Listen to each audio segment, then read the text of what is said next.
On peut parler de la Syrie puisque vous y avez fait allusion. C'est vrai que les combats restent très violents. Il y a eu 120 morts, par exemple, encore hier. Donc à 48 heures d'un cessez-le-feu théorique qui a été décrété par la mission Kofi Annan et par l'ONU, donc qui doit normalement intervenir mardi 10 avril. D'abord, est-ce que vous pensez que ce cessez-le-feu sera effectif ?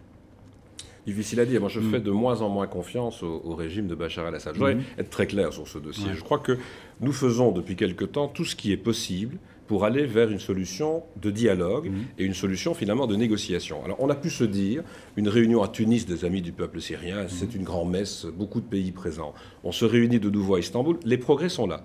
Entre les deux, Kofi Annan a été désigné, pas seulement par l'ONU, aussi par la Ligue arabe, Ligue des États arabes, et il y a un plan sur la table, avec un objectif, une échéance. Seulement, pendant toute cette période, pendant que l'on a fait progresser le débat diplomatique, finalement, et les sanctions, je rappelle qu'on a étendu le régime des sanctions aussi très fortement concernant les sanctions économiques. Mais pendant toute cette période, ce que je constate, c'est que le régime a pris le chemin de la barbarie. On est vraiment avec un régime qui a décidé, manifestement, d'aller au bout de la barbarie. On l'a vu ces dernières heures. Oui, admettons qu'il ne respecte pas le cessez-le-feu. Justement, je crois qu'il faut être très clair. Que peut-on dire aujourd'hui ? Pour le 10 avril, c'est le plan. Les hostilités doivent s'arrêter. C'est dans 48 heures. Et les 48 heures suivantes, l'opposition doit aussi déposer les armes d'une certaine façon. Je crois que si ce plan n'est pas respecté, la communauté internationale a d'ailleurs prévu de se revoir en France assez rapidement, on devra passer à une étape suivante. Alors depuis pas mal de temps, cette étape suivante, c'est quoi ? On demande évidemment que l'opposition s'unisse. Vous l'évoquiez pour un autre pays, savoir avec qui on pourrait négocier la transition.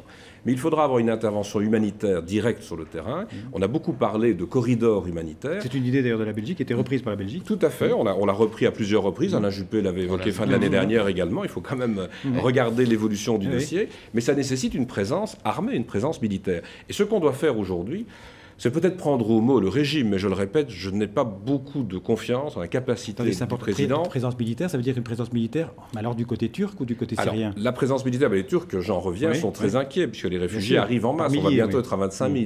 On était à 24 000, je crois, dans les dernières heures. Les Turcs sont inquiets aussi du problème kurde. Enfin, bon, regardez une chose à la fois quand même dans la situation locale. Mais la présence militaire, ça veut dire aussi mettre finalement la Russie et la Chine au pied du mur. Parce que vous avez vu que les Russes, notamment, maintenant, disent soutenir le plan de Kofi Annan. Le plan de Kofi Annan, c'est d'abord le cessez-le-feu, c'est l'arrêt des violences. Je le répète, moi j'ai entendu des témoignages à Istanbul de gens revenant de Syrie, notamment de Homs. C'est invraisemblable. Je veux dire, c'est vraiment de la barbarie qui est en place là-bas. Donc on va au bout. Oui, mais écoutez quand même simplement le débat international. On va au bout de ce que la diplomatie peut faire. Et je pense qu'ici, on a été très loin. Kofi Annan est en charge, l'ancien secrétaire général des Nations Unies. Il a été à Moscou.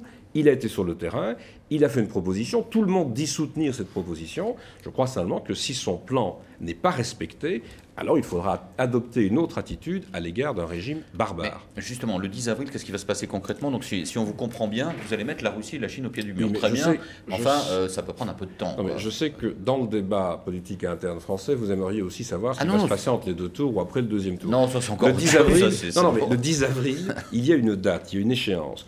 La pression maximale est mise pour l'instant par tous les acteurs pour que cette date soit respectée. Je le répète, je n'ai pas une très grande confiance, pour utiliser un euphémisme, dans la capacité du président Assad d'aller vers le respect de cette échéance. Enfin, pour l'instant, il peut toujours se dire, j'ai encore 48 heures. On a un peu le sentiment qu'il veut aller au bout de la violence. Alors, on peut encore espérer que ça s'arrête au moment de l'ultimatum qui a été donné. Si ça n'est pas le cas, je pense vraiment que nous allons devoir mettre sur la table d'autres propositions, et des propositions qui iront plus loin. Alors, je l'ai dit, on peut notamment partir de l'humanitaire avec un encadrement plus militaire, mais c'est un débat que nous aurons normalement lors de la prochaine réunion des amis du peuple syrien en France.